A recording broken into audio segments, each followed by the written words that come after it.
کہ انجینئر محمد علی مرزا نے نبی کریم صلی اللہ علیہ وسلم کے بارے میں اور صحابہ اکرام رضی اللہ تعالیٰ عنہم اجمعین کے بارے میں بہت سی گستاخیاں کی ہیں. اس کے بارے میں آپ اپنی رائے دیجئے اور بتلائیے کہ کیا یہ لوگ ٹھیک کہہ رہے ہیں, کیا انجینئر محمد علی مرزا صاحب ٹھیک کہہ رہے ہیں؟ انجینئر محمد علی مرزا صاحب کا یہاں پر پتلا ایک بنا کر جلا دیا گیا ہے.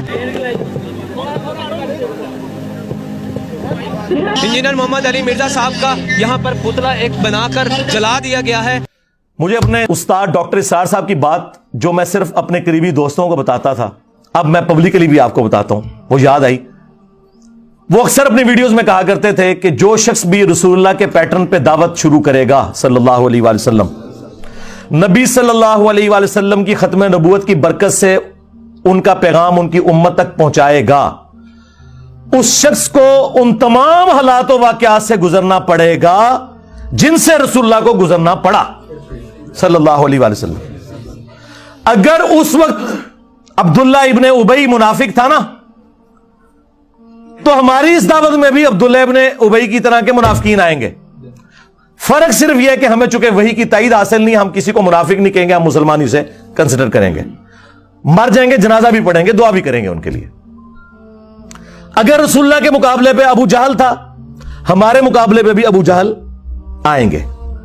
اگر رسول اللہ کے ساتھیوں میں دلیر لوگ تھے, ہمارے اسٹوڈنٹس میں بھی نبی صلی اللہ علیہ وآلہ وسلم کی ختم نبوت کے مجاہد دلیر موجود ہوں گے. اگر وہاں پہ کوئی کمزور لوگ تھے تو یہاں پہ بھی موجود ہوں گے. وہ سارے کے سارے حالات و واقعات وہ آپ کو یہاں پہ نظر آئیں گے.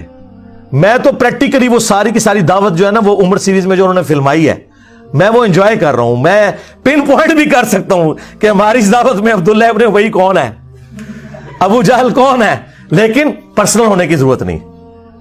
انجوائے کریں ان چیزوں کو اور اللہ کا شکر ادا کریں کہ صدیوں سے ہمارے آباء و اجداد کو ان لوگوں نے جس گمراہی میں رکھا, وہ تو بےچارے جہاں گئے یا گئے, آپ لوگ بچ گئے.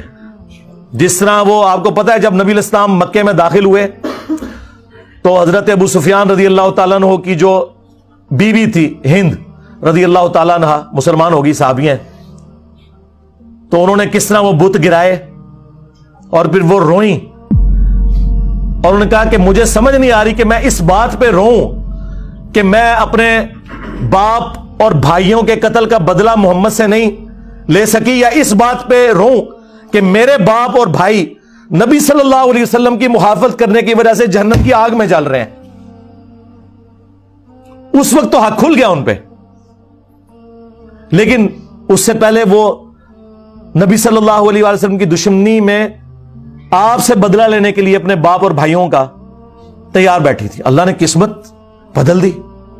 آپ بھی ان کی طرح اس چیز پر خوش ہو کہ ہمارے آباء و اجداد جہاں بھی گئے وہ اللہ کے سپرد, لیکن کم از کم اللہ تعالیٰ نے ہمیں اور ہماری آنے والی نسلوں کو اس شخص کے ساتھ جوڑ دیا جس کی قبر مدینے میں ہے صلی اللہ علیہ وآلہ وسلم.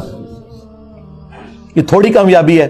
تو میرے بھائی یہ کولڈ وار ہے, ٹھیک ہے, ان کے پاس کوئی بہانہ نہیں ہے ہمیں زیر کرنے کا اللہ کے فضل سے. یہ کہتے تھے مشہوری کے لیے کر رہا ہے, اور اللہ کے بندو تمہارے تمام ٹی وی چینلز کے چاہے سیاسی پروگرام ہو چاہے مذہبی پروگرام ہو, تمہارے سارے بڑے بڑے علماء نام لیے بغیر پوری دنیا میں جتنے, ان کے پروگرام دیکھ لو, ہمارے اس پلیٹ فارم سے زیادہ کسی کی ویورشپ ہے؟ الحمدللہ. جبکہ کوئی مدرسہ نہیں, کوئی مدرسے کے اسٹوڈنٹ نہیں بھرتی کیے ہوئے, کوئی چندہ بک نہیں, کوئی مسجد نہیں, اور اس سے بڑھ کر چندے ان کو دیتے ہیں, نمازیں ان کے پیچھے پڑھتے ہیں. یہ سارے ایک دوسرے کو کافر سمجھتے ہیں, ہم ان سب کو مسلمان سمجھتے ہیں.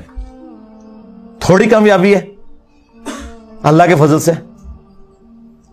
تو یہ کولڈ وار ہے, ہم ون کر رہے ہیں, ہمیں کوئی ضرورت نہیں ادھر ادھر اپنی ایکٹیویٹیز میں پڑھنے کی, ٹھیک ہے. رہ گئے قانونی معاملات, وہ صرف جیلم اکیڈمی دار ارکم نے دیکھنے ہیں. ہم ساری باتیں پبلکلی نہیں ڈسکس کر سکتے کہ ہم قانون معاملات کو کس لیول کے اوپر مینج کر رہے ہوتے ہیں آئین اور قانون کے دائرے کے اندر. بس ان چیزوں کو پبلکلی ڈسکس کرنے سے ان کی چیخوں کے ساتھ کچھ اور بھی نکل جائے گا.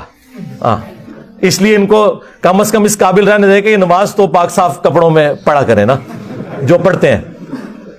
تو اس لیے نا ان چیزوں کو پبلکلی ڈسکس کرنے کی ضرورت نہیں ہے. آپ لوگ اپنا کام جاری رکھیں جس طریقے سے بھی ہے, کوئی ایکسٹرا جوڈیشل ایکٹیویٹی پرفارم نہیں کرنی. تو یہ دعوت میں جو اس قسم کے معاملات آتے ہیں نا, یہ آتے ہیں. ابھی تو آپ دیکھیں, اللہ کا شکر ہے کہ جہاد اور قتال کی جو سب سے بڑی آزمائش ہے اس سے ہم نہیں گزر رہے. کنٹریز بن چکے ہیں, ملکوں کی فوجیں ہیں. ورنہ آپ ذرا صحابہ کرام اور اہل بیت کی قربانیوں کو دیکھیں. وہ اپنے چھوٹے چھوٹے بچوں کو, بیویوں کو چھوڑ کے جانصاری کے ساتھ میدان جنگ میں جاتے تھے. واپسی پہ ان کی لاشیں بھی مسلح ہوئی بھی گھر واپس آتی تھی. آپ کو تو یہ نہیں کرنا پڑ رہا. تو 4 گالیاں اگر کوئی سن لیتا ہے تو اس سے کیا فرق پڑتا ہے؟ شکر کرے کہ ہم انگلی کٹا کے صحابہ کرام کی جو وہ لمبی لائن ہے اس میں اینڈ میں جا کے بھی کھڑے ہو جائیں. اہل بیت کی قربانیوں کی جو لائن ہے اس میں اینڈ میں بھی جا کے کھڑے ہو جائیں, انگلی کٹا کے شہید بن جائیں. تو اور کیا چاہیے؟ ٹھیک ہے, تو ہمیں تو ان تکلیف سے بھی نہیں گزرنا پڑ رہا اس لیول کی. باقی رہ گی ذہنی کوفت, وہ ٹھیک ہے, ہوتی ہے. اس کے لیے قرآن میں آیا, آپ نے پڑھنا ہے حسبنا اللہ و نعم الوکیل. ہاں, وہ واضح ہے سورہ آل عمران میں. جب مسلمانوں کو خبر پہنچتی ہے کہ مخالفین اس قسم کے دھوکے بازیوں سے کام لے رہے ہیں تو وہ کہتے ہیں حسبنا اللہ و نعم الوکیل, ہمیں اللہ ہی کافی ہے اور وہی بہتر کار ساز ہے. ٹھیک ہے, یا حی یا قیوم برحمتک استغیث لا حول ولا قوت الا باللہ لا الہ الا انت سبحانک انی کنت من الظالمین.